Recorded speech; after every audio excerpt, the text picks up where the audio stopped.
Assalamualaikum warahmatullahi wabarakatuh. Perkenalkan, nama saya Nabila Ataya Putri dengan NIM P17521253038. Di sini saya akan menjelaskan teori tentang penggunaan EYD dalam karangan ilmiah sesuai kaidah. Yang pertama, penggunaan huruf. Ada huruf kapital. Nah, fungsinya untuk awal kalimat, seperti contoh di sini. Huruf P pada kata penelitian menggunakan huruf kapital. Lalu, untuk nama diri, orang, suku, bangsa, bahasa, institusi, jabatan, jika diikuti nama, itu menggunakan huruf kapital. Contohnya, Universitas Negeri Malang, Presiden Joko Widodo. Nah, jika kata presiden tidak diikuti nama, huruf P tetap kecil ya.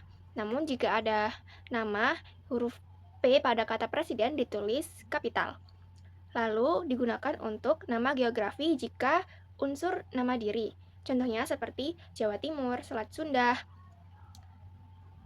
dan lain sebagainya. Lalu, untuk agama, Tuhan, kitab suci, dan sebutan untuk Tuhan. Contohnya seperti Islam, Al-Quran, Yang Maha Kuasa, itu menggunakan huruf kapital. Nah, digunakan juga untuk judul karya pada sampul. Lalu digunakan untuk singkatan gelar atau jabatan seperti sarjana pendidikan, doktor, dan lain sebagainya.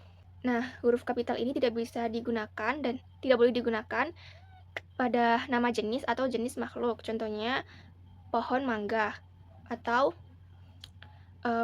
jeruk bali. Nah, itu menggunakan huruf kecil ya. Lalu yang kedua ada huruf miring. Nah, kapan sih menggunakan huruf miring ini? Huruf miring digunakan untuk menuliskan judul buku, majalah, film, jurnal dalam teks. Contohnya seperti ini. Lalu digunakan untuk kata atau istilah asing yang belum diserap. Penegasan istilah pada paparan definisi. Dan untuk nama ilmiah atau latin. Jika ditulis tangan, maka diberi garis bawah pada awal dan akhir kalimat untuk menggantikan tulisan miring itu. Yang ketiga ada singkatan, akronim, dan angka dalam karya ilmiah. Nah, singkatan itu digunakan untuk nama gelar, jabatan, atau panggilan. Seperti contohnya tadi, sarjana hukum, dokter. Nah, terus untuk singkatan umum seperti dan lain-lain, dan seterusnya, sampai dengan. Lalu untuk satuan unsur kimia atau istilah teknis, itu tanpa titik ya. Contohnya seperti cm, kilogram, NaCl, DNA, itu tanpa titik. Lanjut, untuk akronim, nama diri yang jadi akronim. Akronim ini juga singkatan dari suatu lembaga juga bisa, seperti LIPI dan Bappenas. Nah, lalu jika bukan nama diri, menggunakan huruf kecil, seperti pemilu, iptek, rudal. Lanjut, angka, menggunakan angka untuk data ukuran satuan statistik tanggal, jam, persentase, peringkat. Contoh 5 cm, 3,75, pukul 08.30 untuk menyatakan jam. Lalu, persen, angka dan persen ditulis tanpa spasi. Selanjutnya, jika bilangan di awal kalimat ditulis dengan huruf. Dan untuk ordinal seperti ke-4, ke-21 itu ditulis seperti ini, dengan ada tanda hubung. Selanjutnya, penulisan kata, kata dasar, dan kata turunan. Kata dasar ditulis serangkai. Contohnya seperti ini. Nah, jika imbuhan, awalan atau akhiran itu ditulis serangkai juga.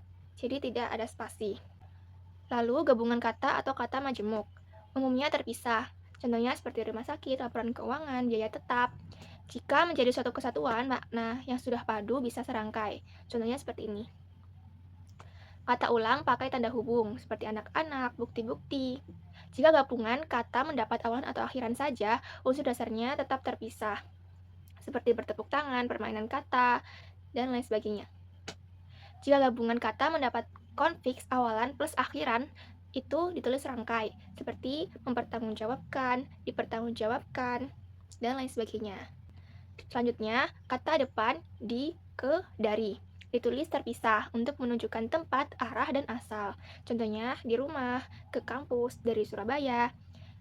Nah, ditulis serangkai jika awalan atau prefiks. Contohnya, diambil, diberikan, kepada, kembali. Selanjutnya ada kata serapan dan ejaan. Jika belum diserap, itu ditulis huruf miring. Namun, jika sudah diserap, itu ditulis biasa. Ini contoh yang belum diserap, dan ini yang sudah diserap. Untuk unsur Arab biasa, KH, SY, DZ, TS itu ditulis sesuai kebakuan. Seperti ini contohnya. Tanda baca untuk kalimat ilmiah ini ada beberapa saja yang sering dipakai dalam karya ilmiah. Jadi, di sini saya akan menjelaskan yang sering dipakai saja. Yang pertama, tanda titik untuk akhir kalimat pernyataan. Lalu, untuk sesudah angka pada penomoran, bukan akhir kalimat tanpa titik ganda. Lalu, tidak dipakai pada judul atau heading ya. Jadi, untuk akhir kalimat dan setelah penomoran. Lanjut, ada tanda koma. Ini untuk memisahkan perincian. Selanjutnya, sesudah penghubung antar kalimat di awal. Seperti oleh karena itu, dengan demikian. Lalu untuk mengapit keterangan aposisi. Dan sebelum yang atau yang mana jika anak kalimat non-pembatas. Setelah misalnya yakni, yaitu, seperti, bila diikuti perincian pendek dalam kalimat. Lanjut ada tanda baca titik 2. Sesudah kata yang memerlukan pemberian atau daftar. Lalu sesudah kata yaitu, yakni, berikut sebagai berikut, jika diikuti daftar atau pemberian. Bukan setelah predikat adalah, kecuali mengawali daftar atau pemberian.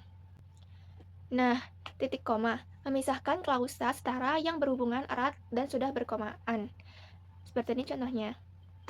Memisahkan unsur perincian yang mengandung koma internal. Tanda petik ganda dan tunggal. Ganda untuk petikan langsung dan judul bagian, artikel, puisi, episode dalam karya yang lebih besar.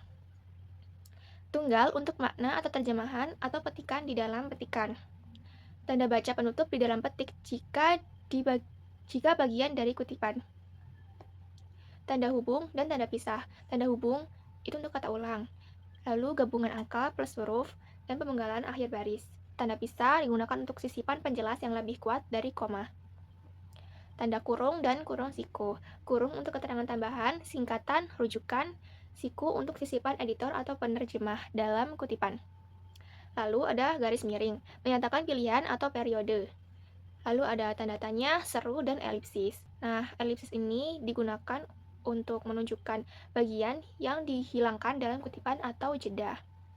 Sekian penjelasan dari saya, kurang lebihnya mohon maaf. Wassalamualaikum warahmatullahi wabarakatuh.